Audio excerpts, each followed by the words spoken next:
মানুষের মাঝে শরিয়া আইন নিয়ে যে দ্বিধাদ্বন্দ্ব হয়, এর কারণ হচ্ছে এক শ্রেণীর মানুষ তারা মনে করে রাজনৈতিক অঙ্গনে ধর্মকে ব্যবহার করা যাবে না। তারা মনে করে ধর্মীয় বিষয় একটা, রাজনৈতিক বিষয় আর একটা। এ কারণেই তারা শরিয়া আইন অবজ্ঞা করে। মনে রাখবেন, রাষ্ট্র পরিচালনার জন্য অবশ্যই অবশ্যই শরিয়ার প্রয়োজন রয়েছে। আল্লাহ তাআলা বলেছেন, ইন্নাদ দীনা ইনদাল্লাহিল ইসলাম, নিশ্চয়ই জীবন বিধান আল্লাহ তাআলার কাছে একমাত্র ইসলাম। তো ইসলামকে আপনার জীবন বিধান হিসেবে গ্রহণ করতে হবে, শরিয়াকে আপনার জীবন বিধান হিসেবে গ্রহণ করতে হবে। আল্লাহ তাআলা বলেছেন, ইয়া আইয়ুহাল্লাযীনা আমানু দুখুলু ফিস-সিলমি কাফফা, হে ঈমানদারগণ, তোমরা পরিপূর্ণরূপে ইসলামে প্রবেশ করো।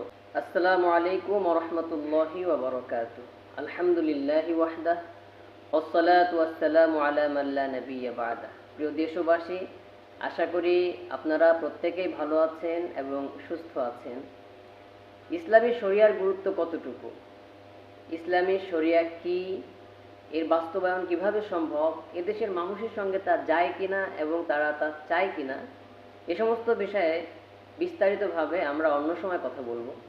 তবে আজকে আমরা শুধুমাত্র এতটুকুই জানি, মানুষের জীবনে ইসলামী শরিয়ার গুরুত্ব অপরিসীম।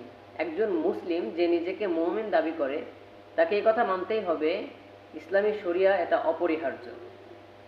সম্মানিত বন্ধুগণ, সাম্প্রতিককালে আমাদের সামনে একটা ভিডিও এসেছে, যেখানে বাংলাদেশের একজন মন্ত্রী, বিএনপির মহাসচিব মির্জা ফখরুল ইসলাম আলমগীর সাহেব, তিনি শরিয়া আইন নিয়ে এমন একটা বক্তব্য দিয়েছেন যা একেবারে মানানসই নয়।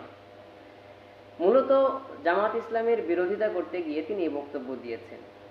রাজনৈতিকভাবে জামাত ইসলামীকে মোকাবেলা করবেন, বিভিন্ন কৌশল আছে, কিন্তু জামাত ইসলামীকে মোকাবেলা করতে গিয়ে ইসলামের কোনো বিধিবিধানকে কটাক্ষ করবেন, এটা তো কাম্য নয়। এটা আপনার ইমানের সঙ্গে সাংঘর্ষিক। প্রিয় দেশবাসী, আমরা দেখেছি নির্বাচনের আগে মির্জা ফখরুল ইসলাম সাহেব তিনি বিভিন্ন জায়গায় গিয়ে বলেছেন, বিএনপি বা তিনি বা তার দল বা বিএনপি, এক কথায় সামগ্রিকভাবে তারা কেউ কোরআন সুন্নাহ বিরোধী কোনো আইনের পক্ষে নয় এবং তারা সেটা প্রতিষ্ঠিত করবেও না। এবং আমাদের মাননীয় প্রধানমন্ত্রী তারেক রহমান সাহেব তিনি বলেছিলেন, রাসূলুল্লাহ সাল্লাল্লাহু আলাইহি ওয়াসাল্লামের ন্যায়পরায়ণতার ভিত্তিতে রাষ্ট্র পরিচালনা করবেন।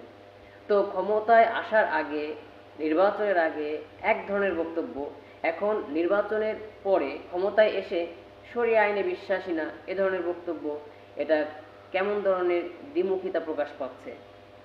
সম্মানিত বন্ধুগণ, আপনি রাজনৈতিকভাবে কোনো দলকে মোকাবেলা করবেন, কিন্তু রাজনৈতিকভাবে কোনো দলকে মোকাবেলা করতে গিয়ে ইসলামের কোনো ছোট্ট একটা গুরুত্বপূর্ণ বিষয়কেও যদি অবহেলা করেন, এটা আপনার ইমানের সঙ্গে চরম সাংঘর্ষিকতা। শরিয়া আইন এটা একজন মুমিনের জীবনে অবশ্যই অবশ্যই পালন করা কর্তব্য। প্রিয় দেশবাসী, আল্লাহ তাআলার কাছে একমাত্র মনোনীত ধর্ম হচ্ছে ইসলাম। আজ মানুষের মাঝে শরিয়া আইন নিয়ে যে দ্বিধাদ্বন্দ্ব হয়, এর কারণ হচ্ছে এক শ্রেণীর মানুষ তারা মনে করে রাজনৈতিক অঙ্গনে ধর্মকে ব্যবহার করা যাবে না। তারা মনে করে ধর্মীয় বিষয় একটা, রাজনৈতিক বিষয় আর একটা। এ কারণেই তারা শরিয়া আইন অবজ্ঞা করে। মনে রাখবেন, রাষ্ট্র পরিচালনার জন্য অবশ্যই অবশ্যই শরিয়ার প্রয়োজন রয়েছে। আল্লাহ তাআলা বলেছেন, ইন্নাদ দীনা ইনদাল্লাহিল ইসলাম, নিশ্চয়ই জীবন বিধান আল্লাহ তাআলার কাছে একমাত্র ইসলাম। তো ইসলামকে আপনার জীবন বিধান হিসেবে গ্রহণ করতে হবে, শরিয়াকে আপনার জীবন বিধান হিসেবে গ্রহণ করতে হবে।